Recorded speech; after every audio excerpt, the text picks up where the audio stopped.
माननीय उपेंद्र कुशवाहा जी से मेरा रिश्ता बहुत पुराना है और अटूट भी है और गहरा भी है।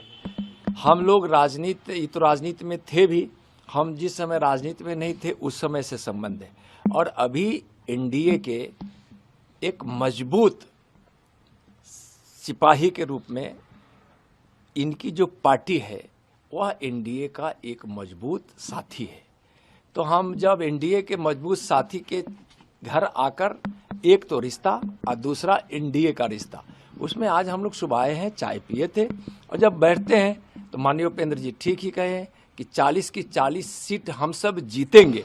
तो बैठे हैं तो कुछ न कुछ तो राजनीतिक चर्चा होगी, 40 की 40 सीट जीतेगी। और हमारे बिहार के अनुभवी नेता हैं माननीय उपेंद्र कुशवाहा जी, इनके अनुभव का लाभ बिहार एनडीए को बहुत ही सकारात्मक तरीके से मिल रही है और इसका परिणाम अच्छा आएगा। हम सब मिलकर, हम एनडीए के जितने भी घटक दल हैं, चाहे वह माननीय मांझी जी हैं, माननीय चिराग जी हैं, माननीय उपेंद्र जी हैं, हम सब मिलकर बिहार में 40 की 40 सीट जीतेंगे। तोड़ कब रहे हैं लोग जेडीयू आप लोग? वो तो कल बताए हैं ना। कल आपके सम्मेलन में भीड़ नहीं जुटी, जेडीयू के लोग कह रहे हैं कि बीजेपी खत्म हो गई है। बंद कमरे में मुलाकात हुई, सुबह सुबह चाय भी हुई, क्या बात हुई? एक तो हम लोग का व्यक्तिगत रिश्ता भी है, आज नहीं, जिस समय हम लोग राजनीति में क शुरू किए थे उस वक्त से रिश्ता है, तो वह अपनी जगह है, उसके चलते भी मुलाकात तो होते रहती है। बाकी एनडीए में घटक दल के रूप में हमारी पार्टी भी शामिल है और भारतीय जनता पार्टी के बड़े नेताओं में से एक नित्यानंद राय जी हैं और चुनाव नज़दीक आ रहा है तो स्वाभाविक रूप से बैठे हैं, तो कुछ तो इस विषय पर भी चर्चा हुई है।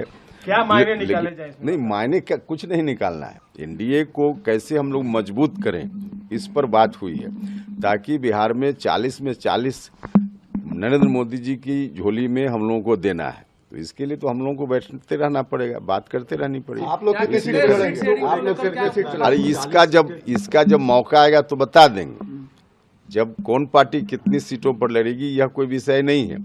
40 एनडीए लड़ेगा यह तो तय है। जीतेगा कितना? 40 में 40 हम लोग जीतेंगे और उस हिसाब से हम लोग की स्ट्रेटजी बन रही है, देखते जाइए। लेकिन जेडीयू को देखा जाए, आरजेडी को देखा जाए, वो तो लंबा लंबा कार्यक्रम। यार जेडीयू आरजेडी में आरजेडी की बात थोड़ी कर सकते हैं आप, जेडीयू का कहाँ कोई सवाल है कि आप लोग झूठे जेडीयू कर रहे हैं। जेडीयू तो अब बिल्कुल समाप्त पार्टी है ना, जेडीयू बिल्कुल जो दिख भी रहा है, सब लोग उसमें जो बड़े नेता हैं कहीं ना कहीं या तो इनसे संपर्क में है, हमसे संपर्क में है या कहीं और संपर्क में है, तो जेडीयू का तो अब कोई मतलब ही नहीं।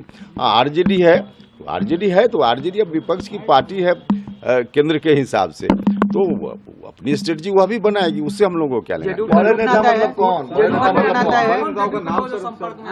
अरे अब नाम बताना मुनासिब नहीं है नवीन। आप हैं, एमपी हैं, क्या है भाई? उसमें बहुत सारे मंत्री भी हैं बिहार में, मेंबर पार्लियामेंट लोग भी हैं। अब इससे बड़े नेता की बात अब नाम कहिएगा सीधे तो बताना मुश्किल। टूट गए हैं जेडीयू में टूट क्या, जेडीयू बिल्कुल समझिए कि एक तरह से समाप्ति के कगार पर जेडीयू खड़ा है। अब जेडीयू कोई फैक्टर ही नहीं है। भीम संसद बुलाया है नीतीश जी ने आज। अरे उस सब का कोई अर्थ नहीं, कोई संसद बुला लें उसका कोई मतलब नहीं, इसलिए जेडीयू का नाम मत लीजिए। आरजेडी ठीक है, आरजेडी से हम लोग मुकाबला के लिए तैयार हैं। हाँ, लग रहा है नीतीश जी अम्बेडकर 2